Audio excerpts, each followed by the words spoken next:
Halo semuanya, perkenalkan nama aku Syifa Salma dari Program Studi Ilmu Komunikasi.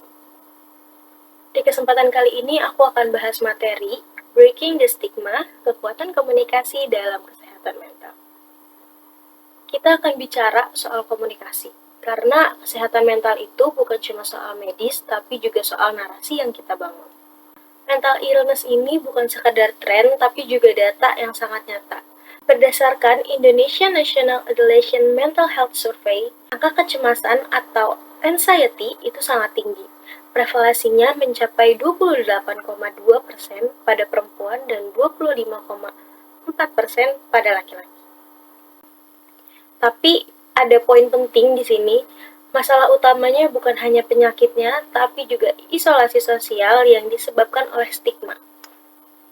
Banyak orang yang takut bicara, kenapa? Karena takut dihakimi, takut dianggap lemah, dan takut kehilangan pekerjaan dan reputasi. Ketakutan ini yang membuat mereka menarik diri, dan itu jauh lebih berbahaya daripada gangguannya itu sendiri.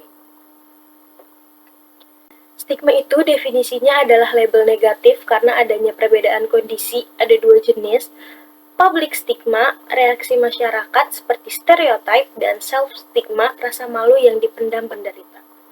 Nah, peran bahasa di sini sangat krusial. Seringkali kita menggunakan kata proaktif seperti gila, baperan, atau kurang iman. Kata-kata ini secara sistematis memperkuat stigma tersebut. Nah, kata baper itu sering sekali kita dengarkan. Lalu, bagaimana sih cara memperbaikinya? Kita harus sadar akan the power of words atau kekuatan kata-kata. Ada teori dari Sapir-Whorf Hypothesis yang bilang bahwa bahasa membentuk realitas. Cara kita melabeli seseorang menentukan perlakuan masyarakat.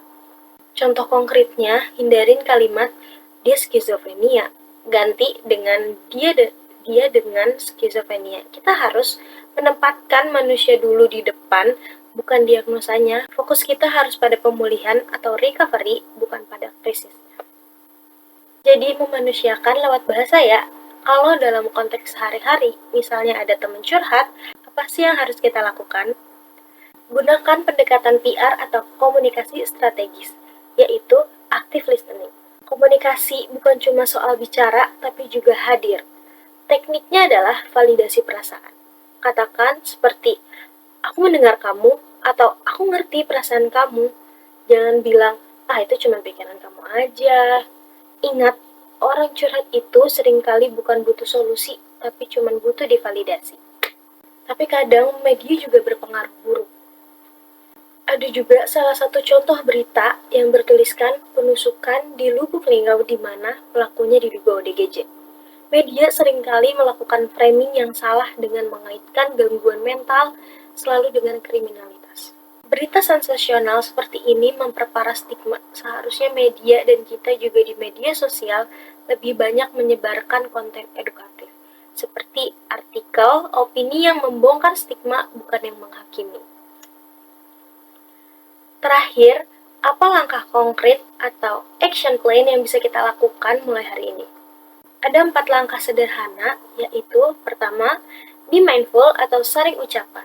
Think before you speak. Ada being ally, jadilah teman bicara yang aman. Yang ketiga, advokasi, dukung lingkungan yang ramah mental health. Yang keempat, literasi, sebarkan info berbasis fakta, bukan asumsi. Oh ya, perlu kita ingat, kesehatan mental dimulai dari percakapan yang jujur. Mari kita mulai percakapan itu hari ini, bukan sebagai pengamat, tapi juga sebagai pendukung. You are not alone. Sekian penjelasan materi hari ini, sampai jumpa di lain waktu.